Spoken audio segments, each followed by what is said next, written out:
et bienvenue à Suivez le lapin blanc. Dans cet épisode intitulé Jésus historique. Vous l'aurez compris, ce qui m'intéresse est le Jésus historique plutôt que le Jésus christianisé. Jésus de Nazareth plutôt que Jésus-Christ. En fait, la Bible ne nous donne pas beaucoup d'éléments du Jésus historique. Puis, comme j'ai évoqué précédemment, ces éléments sont peu fiables. Est-il vraiment né à Bethléem dans une crèche? Possiblement que non. C'est un ressort dramatique d'écrivain, non un fait historique. Est-il né d'une vierge? Non. Il s'agit d'une mauvaise traduction à dessein du mot Alma, en vierge. Le mot Alma désigne une jeune femme. Marie l'a eu alors qu'elle n'avait pas 18 ans.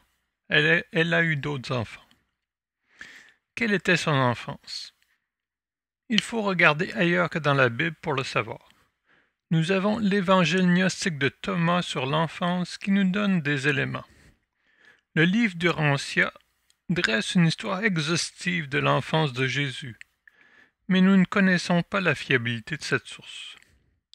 Je peux dire qu'elle contient plusieurs éléments incorrects, notamment sur l'enfance de Jésus. N'empêche, elle donne une autre perspective et permet de sortir du dogme chrétien. Dans la loi 1, nous apprenons un élément clé de l'enfance de Jésus il choquerait la majorité des chrétiens.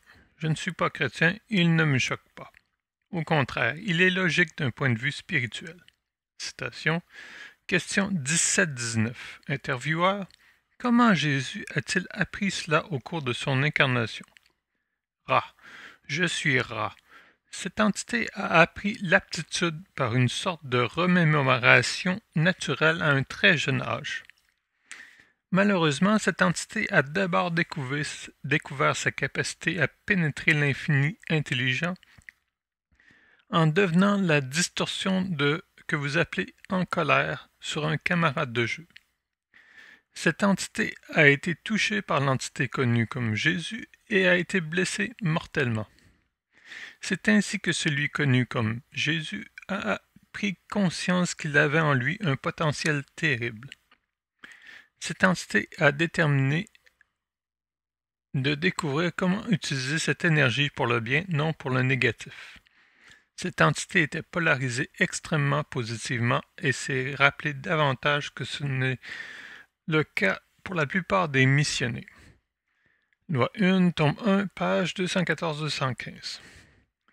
Cet élément est repris dans le film Le jeune Messie. Je ne crois pas que le film se soit basé sur la loi 1 pour cela. Dans le film, le jeune Jésus redonne la vie au garçon par la suite, histoire de ne pas choquer les chrétiens. Quel était son métier? Possiblement charpentier comme son père. Bien que nous n'en savons rien, le livre d'Urantia en a fait un charpentier talentueux, ayant même inventé un bateau mieux adapté à la pêche de sa région. Qu'avait-il fait avant son ministère? Encore une fois, la Bible est silencieuse sur les 30 premières années de la vie de Jésus. Il faut regarder ailleurs, mais nous n'avons pratiquement rien qui nous informe sur cette période. Quel fut son ministère? Là-dessus, la Bible est bavarde. En fait, il y a beaucoup de bruit. Difficile d'avoir l'heure juste. Est-il mort sur la croix? Certainement. Mais c'était tristement banal à l'époque. Des centaines de gens mouraient sur la croix annuellement. Un supplice horrible pour servir d'exemple. Jésus était un révolutionnaire qui menaçait tant le pouvoir religieux que le pouvoir politique. Les deux ont désiré se débarrasser de ce type qui dérangeait. Jésus n'était pas le seul. Rome éliminait tous ceux qui menaçaient son autorité. Il en va de même pour les grands prêtres de la religion juive de l'époque. Est-il ressuscité? Possiblement. Le récit des évangiles de Marc, Matthieu et Luc est peu fiable. Pour Jean, il ne semble pas que ce soit un élément important car il n'en parle pas. Pour moi, ce n'est pas un élément si important. Je l'ai dit, je ne suis pas chrétien. Pouvoir revenir d'entre les morts lorsque vous comprenez la nature de l'univers n'est pas si extraordinaire. Est-il le Fils de Dieu? Nous sommes tous les enfants de Dieu. Il se définissait comme fils de l'homme. C'est Paul qui a inventé ce concept de fils de Dieu pour mêler le monde, et il a très bien réussi. Source. Je ne suis pas universitaire. Je ne censure pas des sources pour une quelconque rigueur scientifique. Réglons tout de suite le cas de ceux qui canalisent Jésus. Il est peu probable que ce soit le cas. Pour réussir à canaliser Jésus, il faudrait que vous ayez développé la capacité de le faire, mais également que vous soyez à la même fréquence que lui. Peu de gens le sont. Il le ferait certainement pas pour de l'argent. Les canalisations de Jésus sont en fait d'être du côté obscur qui se font passer pour Jésus. Si vous connaissez bien les principes de l'univers, vous finissez toujours par trouver une twist qui trahit le côté obscur sous des apparences bienveillantes. Les évangiles ont été écrits des années après la mort de Jésus. La plus ancienne est celle de Marc, écrite vers l'an 70. Jésus est mort dans les années 30. Puis viennent celles de Luc et Matthieu, écrites après l'an 70, mais avant l'an 100. Celle de Jean est la plus tardive, écrite vers l'an 110. Il faut comprendre que Marc, Luc, Matthieu et Jean ne sont probablement pas les auteurs. À l'époque, la notion d'auteur était élastique compte tenu du peu d'alphabétisation. Il faut le voir comme les évangiles inspirés par Marc, Luc, Matthieu et Jean. Il s'agit des évangiles dits canoniques, c'est-à-dire cautionnés par l'Église. Mais ce ne sont pas les seuls évangiles qui existent. La majorité des évangiles sont issus d'histoires racontées oralement. Dans une civilisation essentiellement analphabète, la tradition se transmet oralement. C'est le cas de l'histoire de Jésus. Bart Ehrman s'est intéressé à cette transmission dans Jésus avant les évangiles. Armand Puig-Tarek a écrit une brique Jésus, une biographie historique qui permet de voir au-delà des évangiles. Toutefois, c'est le travail impressionnant de John P. Mayer dans Un certain Juif Jésus qui donne un portrait beaucoup plus fouillé du Jésus historique. Les écrits gnostiques sont à mon avis beaucoup plus intéressants pour comprendre le message et la philosophie de Jésus que le sont les évangiles canoniques. Je préfère principalement ceux trouvés à Nag Hammadi, mais ils sont morcelés et difficiles à déchiffrer. N'empêche, ils donnent une vision intéressante de Jésus, plus près de ce qui pourrait être qualifié du Nouvel Âge que du christianisme. Dans les sources les plus éloignées des sentiers battus, nous avons le livre du Rancière, qui dresse un portrait très exhaustif de Jésus. Par contre, cette source n'est pas cautionnée par le côté lumineux. Citation, question 1430, intervieweur qui a transmis le livre du Rancière. Ra, je suis Ra. Ceci a été donné par une série d'entités désincarnées de vos plans terrestres, ce qui est appelé les plans intérieurs. Ce matériau n'est pas passé par le Conseil. Loi 1, tome 1, page 182. Il faut donc faire preuve de prudence.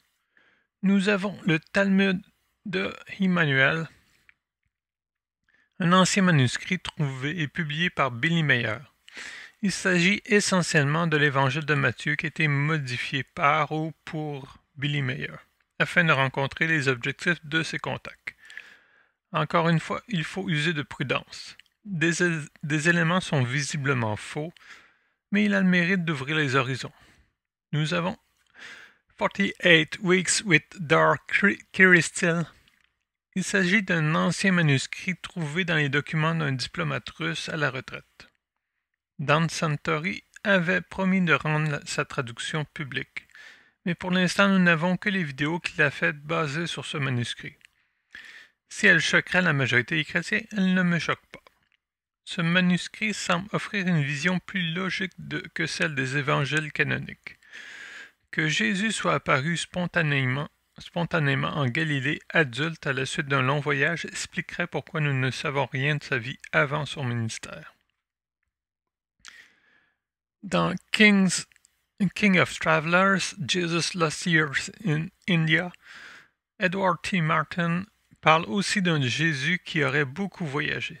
Il semble bien que ce fut le cas. Difficile de savoir si ce fut le cas avant sa mort ou après sa mort, comme le disent les contacts de Bonnie Mayer. Mais les dires de Billy Mayer, qui n'est pas mort sur la croix et qu'il a voyagé après s'être soigné en Syrie, sont faux. The Yoga of Jesus de Paramahansa Yogananda offre une perspective spirituelle sur Jésus beaucoup plus intéressante que ce qu'offre le christianisme. Un livre à lire pour quelqu'un qui voudrait davantage vivre comme Jésus plutôt que le vénérer.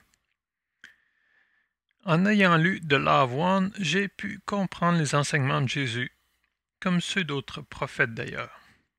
Auparavant, mon éducation catholique relevait davantage de bouillie pour les chats, avec ses histoires de péché, d'enfer, de paradis. C'est grâce à cette lecture que je peux faire les autres lectures et les jauger. Je suis persuadé que si nous avions accès à la bibliothèque du Vatican, nous aurions un portrait plus juste de la vie de Jésus et de son message. Mais le christianisme et le Vatican n'y survivraient pas. Conclusion. Il est facile de se perdre dans tout cela. L'important est de développer un jugement juste, basé sur la lumière plutôt que l'obscurité.